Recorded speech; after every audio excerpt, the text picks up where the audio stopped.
Thank you all, and welcome to our panel discussion on partnering for prevention, or as I like to think of it today, as our dessert. So, panelists, would you come up and...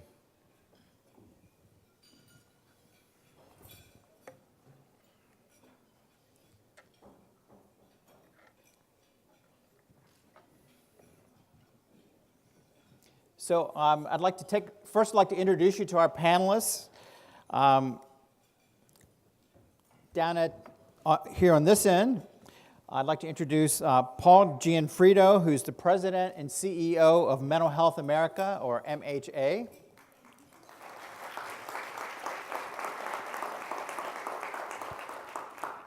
Mary Gilberti, CEO of the National Alliance on Mental Illness, or NAMI. And the CEO of the American Foundation for Suicide Prevention, or the person I like to call the boss, Bob Gebbia. So my first question is to Bob. In light of information we received this morning, what was it like being AFSP's sex symbol in those early days? Oh my goodness. Thank you, Mariette. That was priceless. I was going to say, we're going to get a lot of use out of that. So, seriously, to get started, my first question is for Mary and Paul. Could you please just briefly share the mission and scope of your organizations? Go ahead. Okay. So, NAMI is a large organization of primarily individuals and families. We're in about 900 affiliates and 48 state organizations, and we primarily do education, advocacy, support, and raise public awareness. And we were just chatting at lunch. I know many of you work closely with your NAMIs at the local level. See a lot of heads nodding. And when you think about NAMI, I like to just kind of boil it down for folks into like three kind of basic things. Our motto on our website, on everything we do, is "You are not alone." So NAMI really believes that we walk the journey of mental illness with individuals and with their families. We also believe that education is power, and so we do a lot of education classes, and we believe people who have these conditions and their families have that knowledge, so a lot of our work is peer-based and run by volunteers. And finally, we really fight the injustices around mental illness, and I know I don't have to educate you all about how many injustices there are, and I know we'll get into that, but you know, the three of us are CEOs, and when people call us and ask us questions, which they do all the time, right? I get calls from people at my church, I get calls from all over. The first question I ask is why they're calling, and the second question I ask is whether they need it covered by insurance. Well, if you had a panel up here of the CEO of the American Diabetes Association, the American Cancer Society, you would not be seeing them asking those questions. And so there is a tremendous amount of injustice in our field, and that's why I think NAMI's here. Mental Health America is the oldest mental health advocacy organization in the United States, founded 108 years ago by a person with lived experience, Clifford Beers, who we consider to be the father of all mental health advocacy in America these days, and frankly, worldwide. We stand for prevention for all, for early identification and intervention for those at risk, for integrated health, behavioral health, and other services for those who need them, with recovery as the goal. And over the last 3 years, in an effort to move from the latter part of the 19th century into the early part of the 21st century, we have captured our overall mission in a way the Twitterverse can understand, and that is the hashtag #BeforeStage4, because as a matter of public policy, we have made mental illnesses in America the only chronic diseases that we wait until stage 4 to treat, and then often inappropriately only through incarceration. And then we have to do for these chronic diseases what we do for all others, which is to intervene before stage 4 in order to promote recovery and resilience. Okay, thank you. Thank you, Paul and Mary. Our next question, I'd like to start with Bob on this question, which is, how did each of you come to your current positions, and do any of you have a personal connection with mental health, mental illness, or with suicide? So Bob, do you want to go first? So when I first took this job, I basically said, I understand this, but I've never been personally touched by it. Matter of fact, I'll tell you a really short story. I was on the elevator. I went to my first suicide prevention conference. I was on the job a couple of weeks. and someone looks at me and says, "Oh, are you a researcher?" I said, "No." A clinician? Well, no. "Oh, you must have lost someone." I said, "No." And they looked at me like, "What are you doing here?" I said, "Oh, you're an advocate." And I love that because, you know, I wanted to advocate for this. I wanted to get involved in this. But lo and behold, about 5 years after coming, I lost a physician friend, Eric, to suicide. And I could think back to talking over dinner, him asking me all these questions. As a family care doc, I thought it was all about wanting to know. I never realized there were questions about himself. And so we're all that far away, and I have other family members now who've been dual diagnosed with depression and anxiety and struggle. I have a nephew who struggles. So, you know, I didn't come here for that reason. I had a background in nonprofit management, but I sure feel it, and we all do. So. Okay, thank you, Bob. Mary? So I came to this area of work really beginning back in college. I had a suite of women who lived together, and one of them struggled with major depression. And at the time, I didn't know anything about depression. And when I look back on it, I basically said and did everything that NAMI and AFSP and everybody else says not to do. I said, cheer up. I said, look at the bright side. Let's go to a party. You're like so wonderful, funny, etc. Basically everything that made her understand that I did not understand, and was not that support that I talked about when I talk about what NAMI is. And so my senior year, she attempted suicide. We graduated, moved away. She was going to come visit me and canceled, and then I got the news that she had died by suicide. And I learned that these conditions are as lethal as other conditions that people think about that way, and that had a profound effect on me. I went to law school not really knowing what I would do, where I would practice, and I started representing people who had mental illnesses in institutions, in forensic facilities, kids in school. And then I started to realize that what I had seen that I thought was just one circumstance was really part of a bigger, very ugly picture of systems existing that didn't really help the people they were supposed to be helping.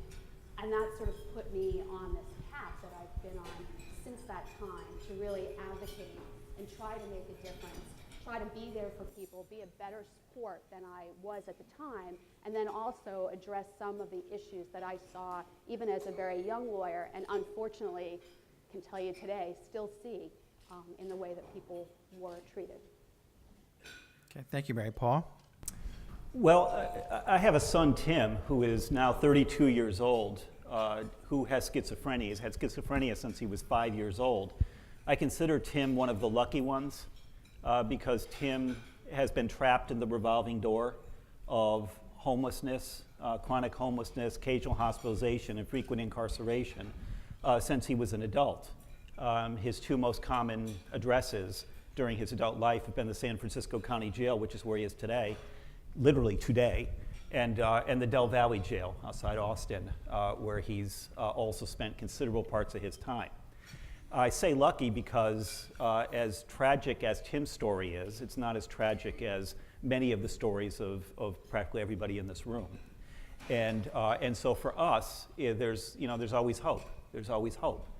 And I think that it's important to be able to say that to everybody. I mean, all of us end up with challenges in our lives. I've got another daughter who's got a serious mental illness who manages it very well. Another daughter with stage 4 breast cancer right now is managing that fairly well. And I've remarked on the difference between the way society reacts to my daughter with metastatic breast cancer, who's 31 years old, and my son with stage 4 schizophrenia is 32 years old. And believe me, it's a tremendous difference in the way society reacts to these two people and the way people react to us as parents of children like this, and how the blame game gets played both for them and for their families. But for me coming into this, it actually wasn't really as a parent initially. It's two reasons I ended up here. One was back when I was 25 years old, 40 almost years ago, I got elected to the Connecticut legislature and was handed mental health issues to do because nobody else wanted to do them. So started doing mental health policy in 1979. And then later on, my wife took a job as the head of one of our 200 affiliates in the country, Mental Health Association of Palm Beach County, And when MHA was looking for somebody, she said, I think you would be the perfect fit for somebody who can balance a parent perspective with a policy perspective. So I think you should go do this job. And my story is, and I stick to it, they had 100 viable candidates. When they all fell by the wayside, I was the only one left 3 years ago, so here I am today. Here, here. Thank you. So I'd like to ask each panelist, and Paul, we'll start with you. What are your organization's top public policy priorities at both the federal and state levels?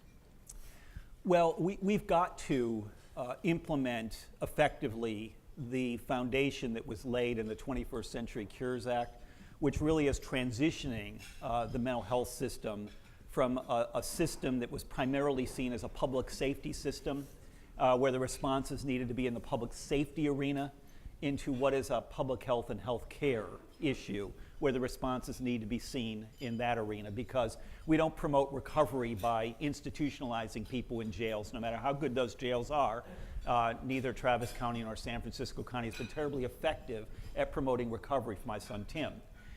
So at that end, we've got to move from public safety to public health. And the other thing we've really got to do as a matter of public policy is invest our energy, time, attention, resources into early identification and early intervention. Half of mental illnesses, we all know, as we did not know back in the 1980s, start when, of course, kids turn 14. We do a lousy job of integrating education and health services for these kids. We do a lousy job in special education for these kids. And we do an equally lousy job when the symptoms of mental illness emerge at a later time in people's lives, most frequently, of course, during young adulthood.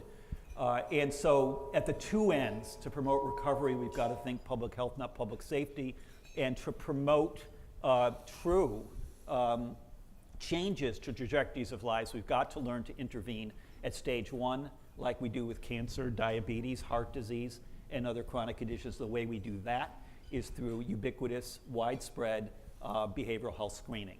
And so we're promoting that as well. Okay, thank you, Paul. Mary? Well, I know you've heard a little bit earlier today about the situation on the Hill right now with healthcare reform. And I would say NAMI's probably top priority right now is making sure that we preserve access to mental health care. I didn't think that I would even have to talk about that. I mean, you would think that it would be just accepted that we would have access to mental health care. I mean, we fought this battle for parity for years. I mean, state by state, we fought that battle. And to see people even talking about making mental health care and substance use care optional is just, something that we can't have, right, as advocates. So I would say access to care, Medicaid too. I mean, the dollars there, we're talking about hundreds of billions of dollars in health care, mental health care, but everybody knows in this room, mental health care is health care.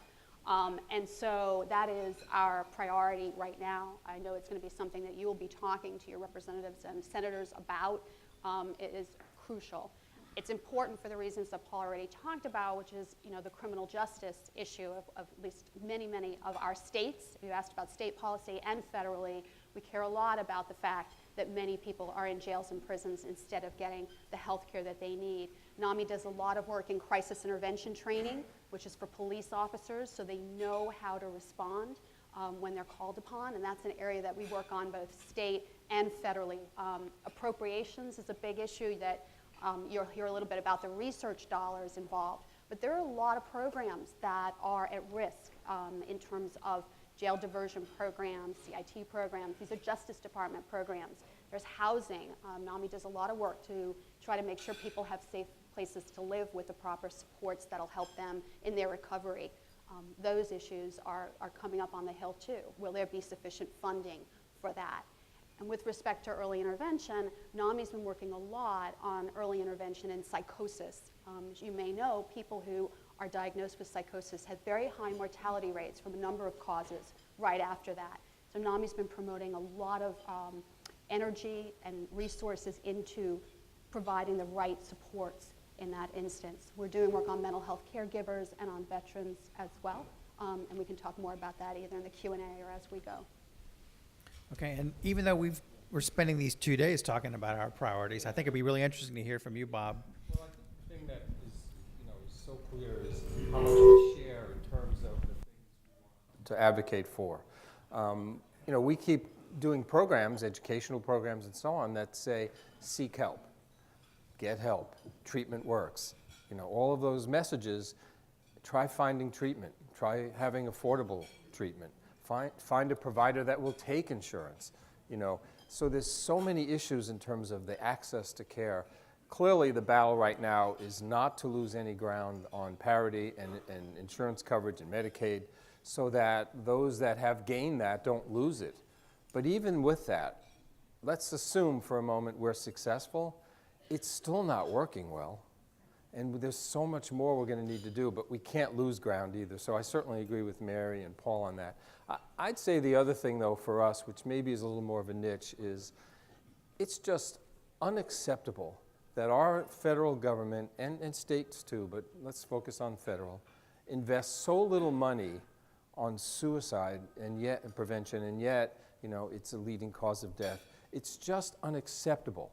When you look at research and the investments in science, when you look at programs, you know, there's no federally funded program on adults in suicide prevention. That's just unacceptable. And so I think for us, the long-term view is we have to get our federal and state partners to ante up. I'm a firm believer it's a private issue too, and all of you speak to that, but working together with our federal and state partners, we need to really address this. And if we don't carry that message, it won't happen. The political will is really folks like in the room. And if we don't do that, we will always be left behind, and the discrimination will continue, especially in terms of suicide prevention. So in the mental health spectrum, we support everything that NAMI and MHA are doing, but we also have that niche too in saying the worst outcome is suicide of mental health.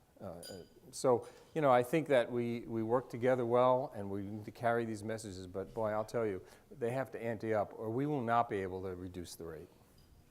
Okay, thank you. Mary, I'd like to start the next question with you. Why do you think it's important that our volunteers and staff work together in the public policy arena? So I worked on Capitol Hill for several years, Senate side. And it is really, it's a tough job. It's a very stressful job, even more stressful than the job I have now. And so when you go and you chat with these folks, you know, they really want to know what they can do, some of the issues, you know, how can we help? If you're not on the same page, it becomes very difficult when you're trying to move forward. And by the same page, I don't mean, I mean, I do a lot of choral work. And so I don't mean everybody is singing the exact same thing, but just that there's harmony, right? So somebody may be specifically talking about suicide, we are talking about criminal justice, someone else is talking about something else, but it all makes sense in the picture that you're bringing forward. And that's why I think we were very successful when we got 21st Century Cures, the mental health provisions, into that. We all went up together to Capitol Hill. I think that's unprecedented. I don't think that ever had happened before. A whole group of us went together, and I know that the staff were very, you know, that was moving to them to see all of us together making these arguments. So I think it's important for effectiveness to collaborate as we move forward, and certainly that's been my experience both on the Hill and now off. Okay, Paul? Yeah, I mean, I think our collaboration helps people change the way they think about these issues. They recognize that we're all looking for the same thing. We're all working together and moving in the same direction. We're not getting hung up on what I like to call the pebbles in our shoes. In fact, when I was in the state legislature, it was a fact that if I had advocates come on two different sides of the same issue, we would tend to step back and just suggest that they work it out first, or not even suggest it to them, simply ignore them and wait until they had worked it out first. And there's no question, in talking to members of Congress in the course of the last couple of years, they've said the same thing, that they could count on the fact that we would all just argue about one another's individual approaches. And it surprised them 2 years ago when we started going together. And several of us made several visits to leaders and others and said, look, we're not the problem here. We all can compromise if you all can compromise. So you all need to compromise. And it happened. And so we just need to recognize that that's what it takes. And sometimes that's all it takes. Okay, Bob, would you like to take a shot at that? the dimension too, because I think we're talking policy for obvious reasons. We're here in Washington. But you know what? There's a lot of collaboration that happens at the local level in education and working together. And you know, we want to continue to encourage our chapters to work with their affiliates of NAMI and MHA at the community level. You know, we share more than anything than differences, you know, and I think that traditionally in the mental health field, no groups talk to each other. They all were battling each other. And in the suicide prevention field, who thought, well, this is just a medical problem. If we just treat depression, it'll all go away. And then others said, well, this isn't a mental health problem. It's a public health problem. We don't need to worry about mental health. Well, you know, it's all the above. And I think that realization, and there's real consensus now about what to do and how to work together. I think we all realize none of us are going to solve any of this by ourselves. And nationally, it's happening, and we need to model that for our affiliates all over the country. We're not in competition.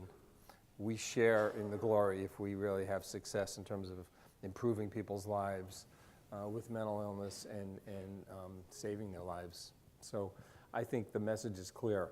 We have to work together. Okay, thank you. Paul, I'd like to start with you. The next question, is there a program outside the public policy arena that MHA does that you'd like to tell us about? Sure, screening. We have an online screening program. It's accessed at mhascreening.org. We launched it about 3 years ago. About 2.25 million people have now screened.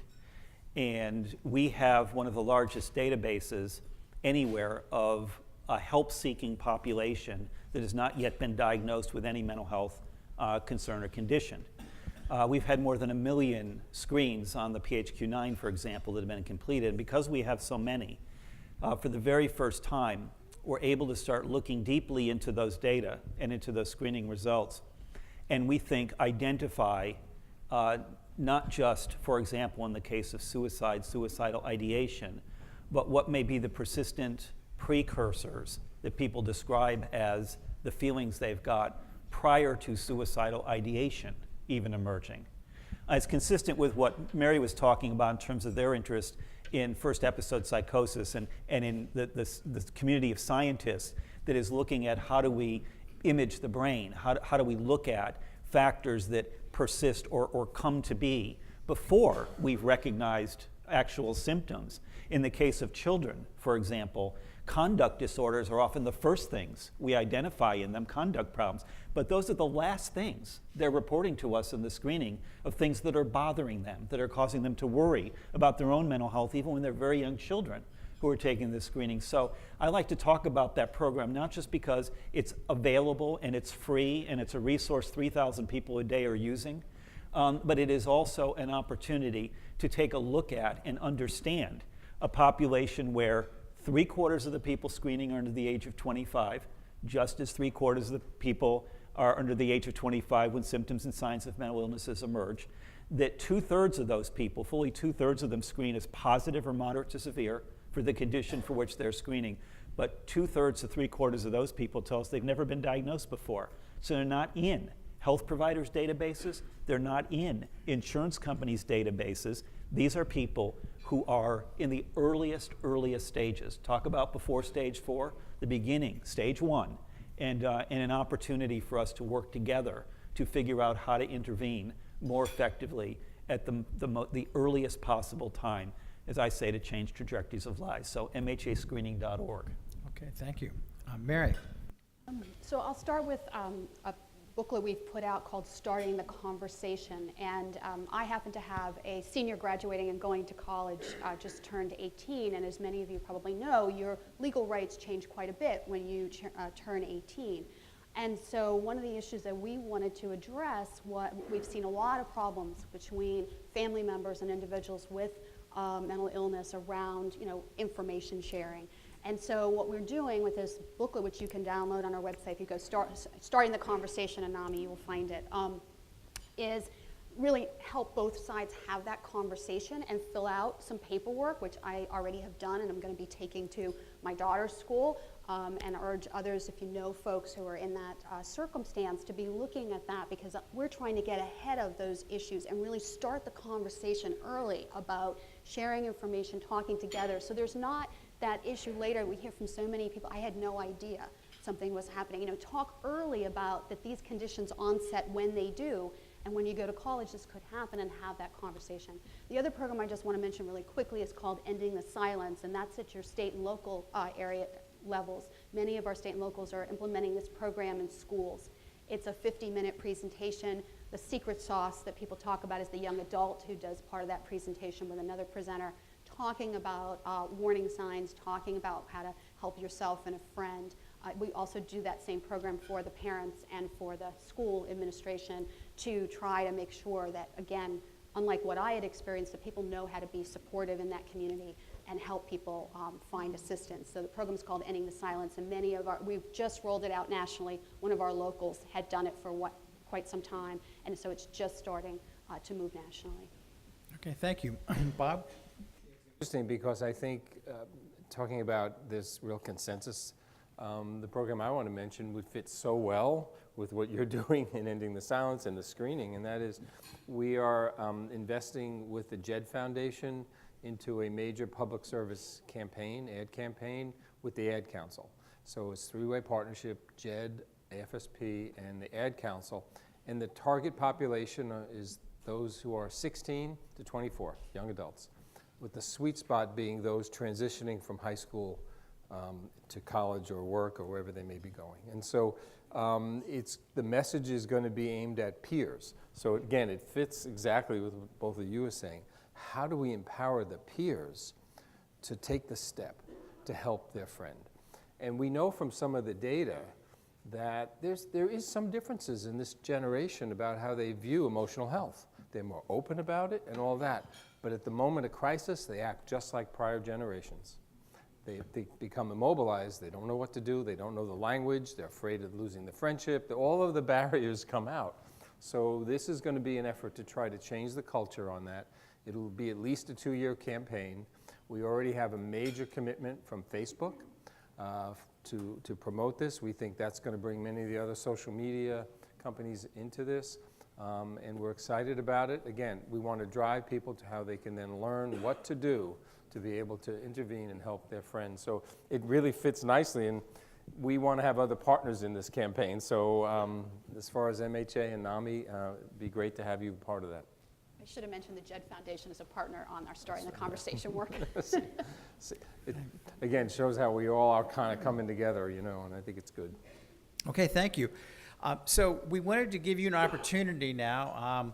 We have the CEOs of 3 of the preeminent mental health organizations in this country here, and we wanted to give you a few minutes for you all to ask some questions. So, Dawn Hunter.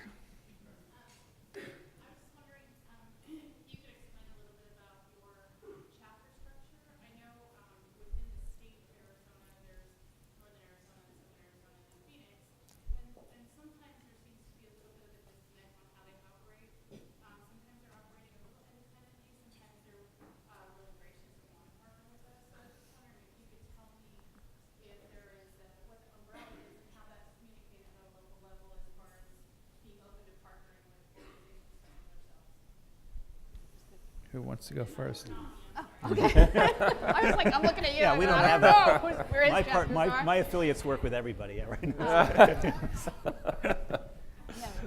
So our structure is we have the national office, we have state organizations, and then we have our locals.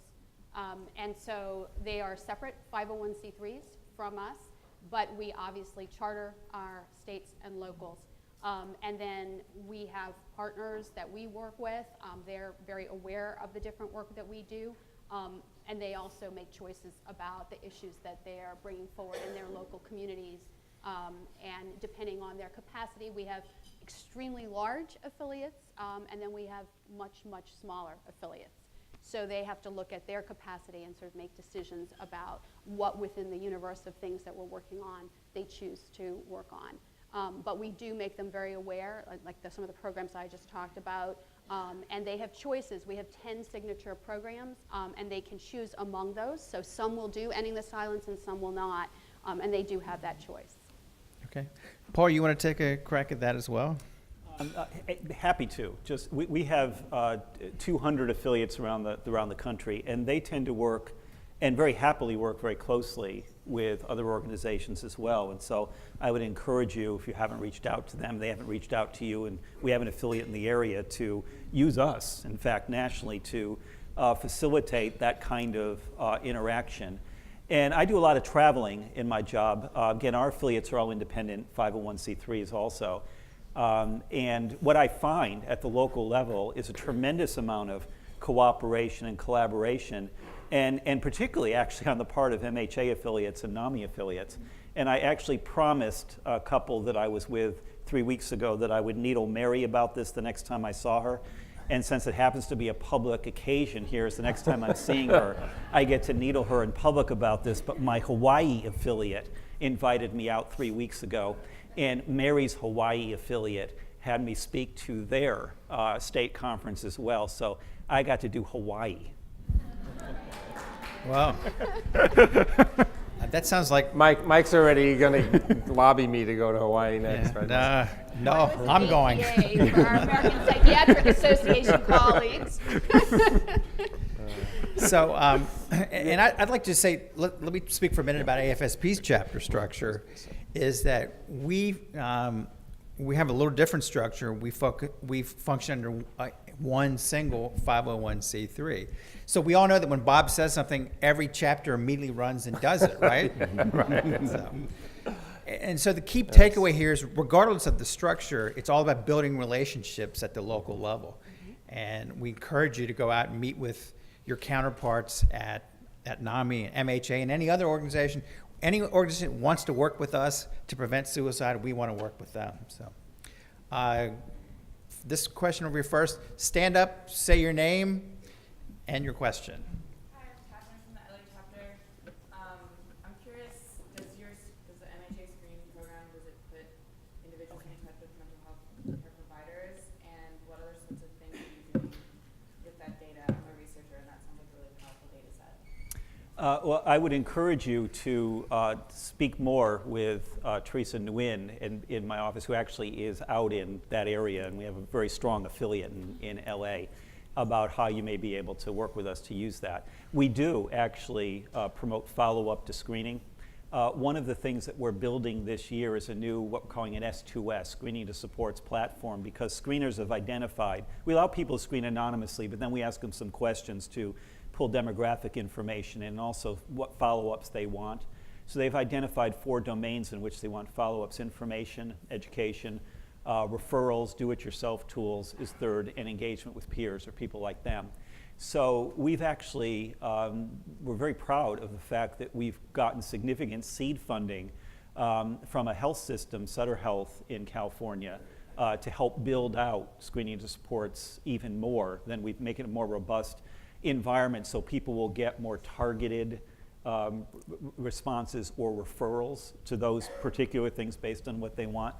And even prouder of the fact that the other organization that decided to put a significant amount of money of seed dollars into it was Riot Games. Riot Games, for people who don't know, are the people who own League of Legends, which with 37 million players is the most popular online gaming community in the world.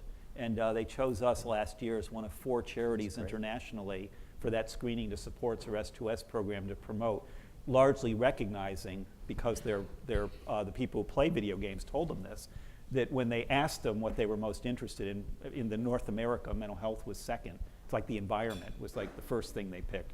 So there's a recognition, I think, that not only do we need to provide more follow-up resources and get people the referrals they need, but we also need to do it in a way that, once more back to what we've all been talking about, engages younger people in particular in this, so that it's relevant to what they think they need and what they want. So happy to talk more with you about this. Teresa will be happy to talk beyond that, but for everybody's benefit, S2S is an opportunity, we hope, for us to connect more with you and some of the services that you provide and others in a more formalized way in local areas and really on the web, to make certain that people get what it is they feel they need at the earliest possible time.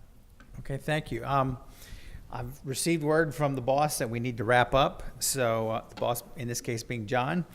And so what I'd like to do is ask each panelist if you have any closing comments or observations you'd like to share with us. So Paul, you want to go first? Oh, okay, sure. Yeah, I do. I have just one. Some of you may know this week we are having our conference as well, our annual conference. The title is Sex, Drugs, and Rock and Roll. And we have, speaking on Wednesday, Michelle Williams from Destiny's Child, who will cover the rock and roll space. We have Patrick Kennedy speaking on Wednesday, who will cover some of the drug space for us. And I'm now pleased and proud to announce that we have Bob Gebbia speaking on Wednesday, who will cover the sex space for us.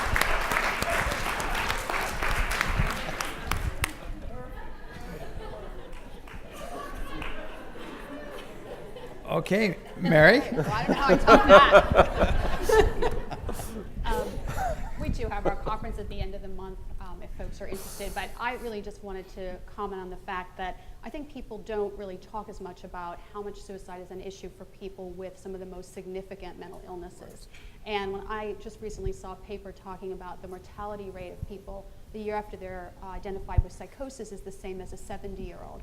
And part of that is suicide, part of it is other issues. But just the fact that these conditions, I think many times it's just not noticed, that linkage. And our NAMI New Hampshire chapter has been doing a lot of work trying to elevate this so that public mental health systems start reporting and talking about their outcomes, which, as others have talked about, this is really a horrific outcome that we're seeing. So I just wanted to note that sometimes people don't see the intersections between some of the things that we do, and I think that one is a major one to be thinking about and talking about.